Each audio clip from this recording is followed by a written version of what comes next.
नमस्कार दोस्तों, आज है 24 अप्रैल 2023। 24 अप्रैल 2023 से संबंधित जितना भी इम्पोर्टेंट करंट अफेयर है, उन सभी को केवल एक वीडियो में डिस्कस करेंगे, तो आप सभी लोग वीडियो को ध्यान से देखिएगा। इसका पीडीएफ टेलीग्राम ग्रुप ज्वाइन कर सकते हैं, जिसका लिंक आपको डिस्क्रिप्शन में दिया गया है। अगर वीडियो आप सभी को हेल्पफुल लगता है, चैनल को सब्सक्राइब जरूर कीजिएगा, तभी आपको अगले वीडियो का नोटिफिकेशन मिलेगा। साथ ही आपको ध्यान रखना है कि लास्ट में आपसे एक प्रश्न पूछा जाता है, तो आप सभी लोग इस प्रश्न का जवाब कमेंट बॉक्स में दिया कीजिएगा। तो आइए देखते हैं पहला क्वेश्चन।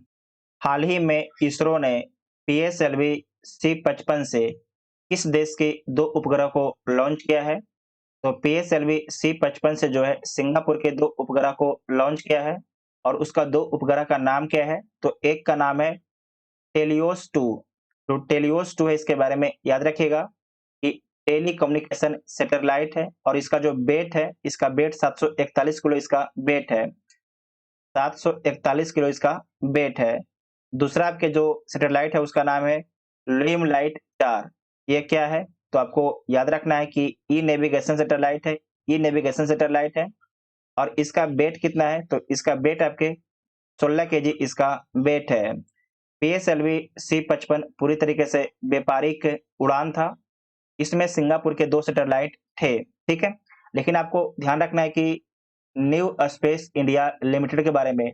जो न्यू स्पेस इंडिया लिमिटेड है, ये आपके भारत की व्यापारिक संस्था है। भारत की व्यापारिक संस्था है, तो सिंगापुर से डील किसके द्वारा किया गया था?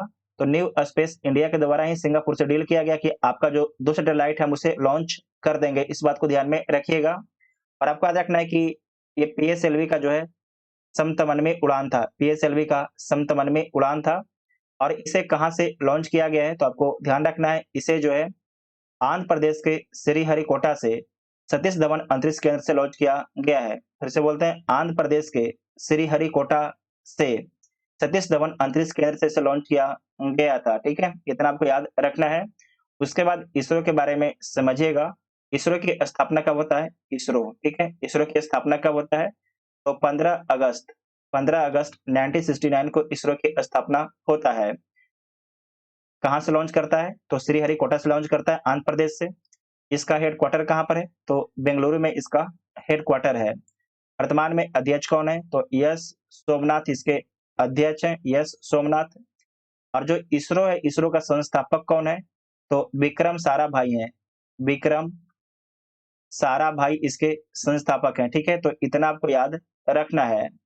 उसके बाद समझिएगा कि इसरो द्वारा लॉन्च व्हीकल मार्क 3 से जो है वन वेब कंपनी का जो है 36 सैटेलाइट को लॉन्च किया गया है हाल ही में।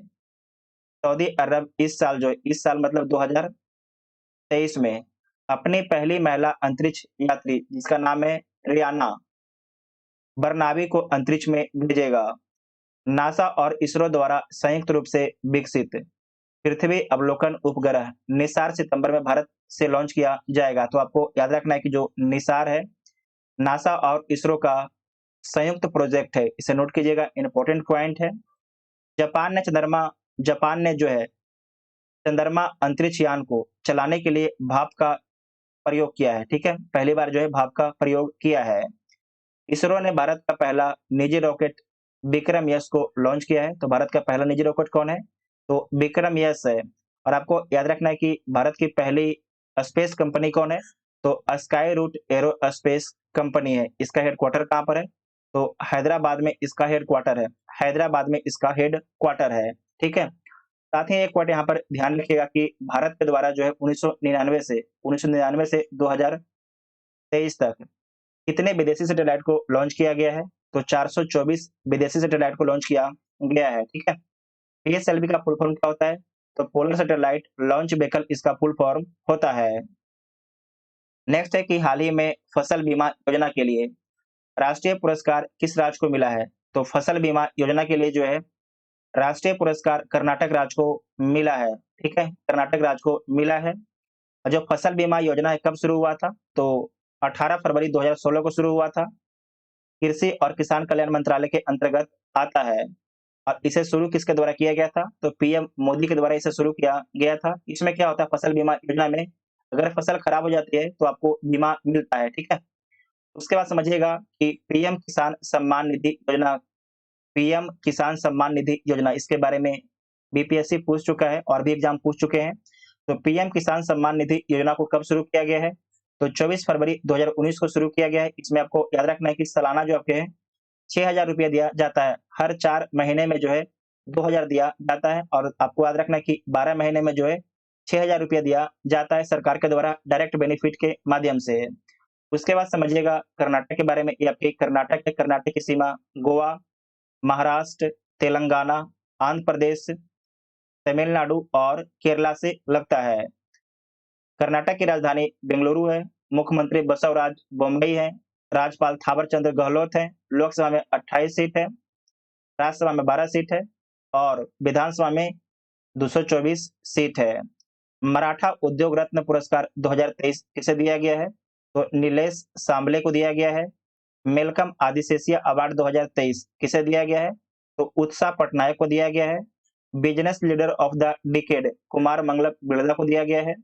प्रवासी भारतीय सम्मान राज सुब्रमण्यम को दिया गया है। यहाँ पर समझिएगा प्रवासी दिवस कब मनाया जाता है? तो 9 जनवरी को प्रवासी दिवस मनाया जाता है और 2023 में जो है 2023 में भारत में जो प्रवासी दिवस मनाया गया उसके अतिथि कौन थे? तो आपको याद रखना है कि गुयाना के राष्ट्रपति जिनका नाम है इरफान अली, ठीक है, इरफान अली आपके इसके मुख्य अतिथि थे। साथ ही आपको ध्यान रखना है कि 2023 में जो 74वां गणतंत्र दिवस था, इसमें आपके भारत के मुख्य अतिथि कौन थे? तो मिस्र के राष्ट्रपति अब्दुल फतह अल सीसी थे। अब्दुल अब्दुल फतह अल सीसी थे, इसे नोट कीजिएगा, इंपॉर्टेंट पॉइंट है, ठीक है। नेक्स्ट पॉइंट है कि पृथ्वी दिवस कब मनाया जाता है? जो पृथ्वी दिवस है ये कब मनाया जाता है? तो 22 अप्रैल को जो है पृथ्वी दिवस मनाया जाता है। इस बार का उद्देश्य क्या है? तो पर्यावरण संरक्षण के प्रति लोगों में जागरूकता पैदा करना इसका उद्देश्य है। और थीम क्या है? तो हमारे ग्रह में निवेश इस बार का थीम है। 22 मार्च के बारे में आपको ध्यान रखना है कि 22 मार्च को जो है जल दिवस जल दिवस और बिहार दिवस मनाया जाता है। उसके बाद समझिएगा 2 अप्रैल को जो है विश्व आत्म केंद्रित जागरूकता दिवस मनाया जाता है। 4 अप्रैल को खान जागरूकता दिवस मनाया जाता है। 5 अप्रैल को राष्ट्रीय समुद्री दिवस और अंतर्राष्ट्रीय विवेक दिवस मनाया जाता है। 6 अप्रैल को अंतर्राष्ट्रीय खेल दिवस, 7 अप्रैल को विश्व स्वास्थ्य दिवस, 13 अप्रैल को जलियांवाला बाग हत्याकांड दिवस, 14 अप्रैल को समानता दिवस, 16 अप्रैल को हाथी बचाओ दिवस, विश्व आवाज दिवस तथा विश्व कला दिवस मनाया जाता है। 17 अप्रैल को विश्व हेमोफीलिया दिवस मनाया जाता है। 18 अप्रैल को विश्व धरोहर दिवस मनाया जाता है। 19 अप्रैल को विश्व लीवर दिवस मनाया जाता है और 19 अप्रैल को जो है विश्व लीवर दिवस मनाया जाता है। 20 अप्रैल को चीनी भाषा दिवस मनाया जाता है। 21 अप्रैल को सिविल सेवा दिवस मनाया जाता है। भारत सरकार द्वारा राष्ट्रीय तकनीकी अनुसंधान संगठन का नया अध्यक्ष किसे नियुक्त किया गया है? राष्ट्रीय तकनीकी अनुसंधान संगठन का जो है नया अध्यक्ष किसे बनाया गया है? तो अरुण सिन्हा को बनाया गया है, ठीक है, अरुण सिन्हा को बनाया गया है। डी वाई चंद्रचूड़ के बारे में याद रखेगा कि सुप्रीम कोर्ट के मुख्य न्यायाधीश कौन है? तो डी वाई चंद्रचूड़ है, ये 50वें नंबर के हैं। गिरीश चंद्र मुर्मू के बारे में याद रखिएगा कि ये आपके सीएजी हैं, ठीक है, सीएजी हैं, जिसे हिंदी में बोला जाता है नियंत्रक एवं महालेखा परीक्षक कौन है? तो गिरीश चंद्र मुर्मू है। ग्रेग बार्कले के बारे में याद रखिएगा कि आईसीसी के वर्तमान में अध्यक्ष कौन है? तो ग्रेग बार्कले वर्तमान में आईसीसी के अध्यक्ष हैं। बीसीसीआई के अध्यक्ष कौन है? तो रोजर बिन्नी है। रोजर बिन्नी जो है बीसीसीआई के अध्यक्ष हैं, इसे नोट कीजिएगा, इंपॉर्टेंट पॉइंट है। उसके बाद समझिएगा राष्ट्रीय तकनीकी अनुसंधान संगठन के बारे में। इसकी स्थापना 2004 में होता है। इसका मुख्यालय नई दिल्ली में है और इसका जो मूल एजेंसी है कैबिनेट सचिवालय है। और आपको याद रखना है कि इसके लिए जो है प्रधानमंत्री मोदी जिम्मेदार होते हैं इस मंत्रालय के लिए। नेक्स्ट है कि जर्मनी का सर्वोच्च सम्मान से किसे सम्मानित किया गया है? तो जर्मनी का सर्वोच्च सम्मान से जो है एंजेला मर्केल को सम्मानित किया गया है, ठीक है, एंजेला मर्केल को सम्मानित किया गया है जर्मनी का सर्वोच्च सम्मान से। उसके बाद आपको याद रखना है कि लुइस कैफ्रेली को कौन सा अवार्ड दिया गया है? तो इन्हें एबल पुरस्कार से सम्मानित किया गया है, गणित के क्षेत्र में दिया जाता है। इनका संबंध अर्जेंटीना से इनका संबंध है। अप्पा साहेब धर्माधिकारी को आपको याद रखना है कि महाराष्ट्र भूषण से सम्मानित किया गया है। रतन टाटा, इनके बारे में याद रखिएगा, इन्हें जो है ऑस्ट्रेलिया के सर्वोच्च सम्मान से सम्मानित किया गया है, ठीक है? उसके बाद समझिएगा ये आपके जर्मनी है, ठीक है? जर्मनी है। जर्मनी की सीमा किन-किन देशों से लगता है? तो Poland, Denmark, Netherland, Belgium, France, Switzerland, Austria, चेक रिपब्लिक से लगता है, ठीक है? जो आपके जर्मनी है, इसकी राजधानी बर्लिन है। वर्तमान में चांसलर कौन है? तो ओलाफ स्कोल्ज हैं, ओलाफ स्कोल्ज हैं। राष्ट्रपति फ्रैंक वाल्टर स्टैंड है, फ्रैंक वाल्टर स्टैंडमीयर हैं। संसद का नाम क्या है? तो संसद का नाम है बुंडस्टैग, आपके संसद का नाम है। साथ ही आपको याद रखना है कि जो नानसेन शरणार्थी पुरस्कार है, ये किसे दिया गया है? तो एंजेला मर्केल को दिया गया है नानसेन शरणार्थी पुरस्कार। उसके बाद नाटो के बारे में समझिएगा, नाटो में कितने मेंबर हैं? तो नाटो में कुल 31 मेंबर हैं। नाटो का 31वां मेंबर कौन बना है? तो फिनलैंड नाटो नाटो का 31वां मेंबर बना है। साथ ही आपको याद रखना है कि सैंड से बैटरी किसके द्वारा बनाया गया है? तो फिनलैंड के द्वारा बनाया गया है। उसके बाद समझिएगा एससीओ, शंघाई सहयोग संगठन के बारे में याद रखिएगा। जो शंघाई सहयोग संगठन है, इसके 9वां मेंबर कौन बनेगा? तो आपको याद रखना है कि ईरान बनेगा, ठीक है? ईरान बनेगा। और 2023 का इसका जो मीटिंग है आपके भारत देश में होगा, 2023 का मीटिंग इसका आपके भारत देश में होगा। साथ ही आपको याद रखना कि हाल ही में जो है सऊदी अरब को इसका डायलॉग पार्टनर बनाया गया है। हाल ही में स्टार स्पोर्ट्स के नए ब्रांड एम्बेसडर कौन बने हैं? उनका नाम क्या है? तो स्टार स्पोर्ट्स के नए ब्रांड एम्बेसडर ऋषभ पंत बने हैं, ठीक है? ऋषभ पंत बने हैं। तो बी इसका राइट आंसर हो जाएगा। साथ ही आपको याद रखना है कि जियो सिनेमा के ब्रांड एम्बेसडर हाल ही में कौन बने हैं? तो रोहित शर्मा बने हैं। आयुष्मान खुराना के बारे में याद रखना है कि यूनिसेफ इंडिया के ब्रांड एम्बेसडर हैं। उसके बाद जो एमएस धोनी है, इनके बारे में याद रखिएगा कि बाइकॉम 18 के ब्रांड एम्बेसडर हैं।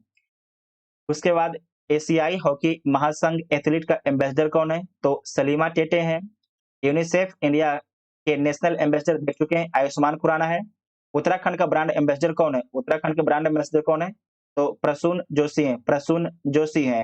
पूर्वोत्तर भारत का सबसे बड़ा बहुउद्देशीय इंडोर स्टेडियम कहाँ बनाया जा रहा है? तो पूर्वोत्तर भारत का सबसे बड़ा जो बहुउद्देशीय इंडोर स्टेडियम का निर्माण जो है मेघालय के शिलांग में किया जा रहा है, ठीक है? मेघालय के शिलांग में किया जा रहा है। बहुउद्देशीय का मतलब क्या है कि यहाँ पर जो है बहुत से खेल का आयोजन किया जाएगा, जैसे कि basketball, badminton, table tennis, volleyball इत्यादि खेलों का आयोजन जो है इस स्टेडियम में किया जाएगा। इसीलिए बोला गया है कि बहुउद्देशीय इंडोर स्टेडियम है, ठीक है? ये कहाँ पर बन रहा है? तो मेघालय के शिलांग में बन रहा है। यहाँ पर देखिए ये आपके मेघालय है और मेघालय की राजधानी आपके शिलांग है। मुख्यमंत्री वर्तमान में कॉनराड संगमा है, राज्यपाल पी चौहान है, लोकसभा में 2 सीट है, राज्यसभा में 1 सीट है और जो विधानसभा विधानसभा आपके 60 सीट है, विधानसभा में 60 सीट है। साथ ही आपको याद रखना है कि गारो, खासी, जयंतिया ये तीनों कहाँ पर है? तो तीनों आपके मेघालय में है, गारो, खासी, जयंतिया। जो मेघालय है, मेघालय की सीमा किस राज्य से लगता है? तो मेघालय की सीमा केवल आपके असम राज्य से लगता है और आपका एक देश से लगता है, बांग्लादेश देश से लगता है, ठीक है? तो इतना आपको ध्यान में रखना है। उसके बाद है प्रीवियस क्वेश्चन के बारे में समझिएगा कि विजडन क्रिकेटर्स अलमनाई के 2023 संस्करण में क्रिकेटर ऑफ द ईयर में नामित होने वाली पहली भारतीय महिला क्रिकेटर कौन बनी है? उनका नाम क्या है? तो उनका नाम है हरमनप्रीत कौर, उनका नाम है। उसके बाद है कि इस प्रश्न का उत्तर आप सभी को कमेंट बॉक्स में देना है, तो आप सभी लोग इसके बारे में कमेंट बॉक्स में बताइएगा। अगर वीडियो आप सभी को हेल्पफुल लगता है, चैनल को सब्सक्राइब कीजिएगा और वीडियो अपने दोस्तों में शेयर जरूर कीजिएगा। Thank you.